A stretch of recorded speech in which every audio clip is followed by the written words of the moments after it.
mai aproape sus. Și băietul e ochii matale, da?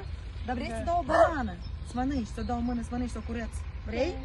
Banană. Hai, matale, n-ai să vezi. Dar el e bolnav, da? Dacă el așa măcar el te ajută să mergi. Uite, ține o banană. E ca așa, mână. El îmi face mâncare, el îmi face foc. Ah, bravo, dar el poate să ajute. Asta e banană, mănâncă, bine? Poți să mănânci, eu am curățită, că asta e coaja. Ia, poți să mănânci. Nu ia capul matale până și să ajungi acasă. Plăcău, vrei? Să cureți? Poftim? Haide să curăț. Câți ani ai? Câți ani ai? El vorbește? 40 de ani. Dar el vorbește? Da, trăiește, numai că el... Ia ca așa. Să vă descurcați cutia asta, da? Aveți cine să vă ajute, da? Mă duc eu mai încolo. Mă duc și mai încolo să lasă Gabi, da? Mai încolo și oamenii ăștia să ajute, da? Da, am noroc de... Am băietul ăsta aici. Și vă ajută. Ai să duci băietul matale sau un vecin?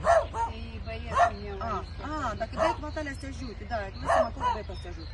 Vă dorim Paște fericit, mult putere, matale și răbdare. Boda proste. Dumnezeu să vă păzească, să vă dai putere. Doresc, Doamne, mult sănătate. Nu-mi place.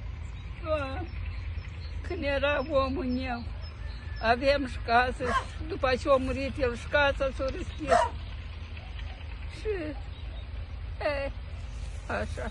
Mult putere. Mult putere. Eu sigur că omul dumneavoastră vă vede de sus și înșet, el încearcă să vă ajute așa de sus. Mult putere. Iată aveți băieții care ați vă ajut. O da prost și Dumnezeu să vă trimată mult sănătate. Nu plângeți. Nu plângeți.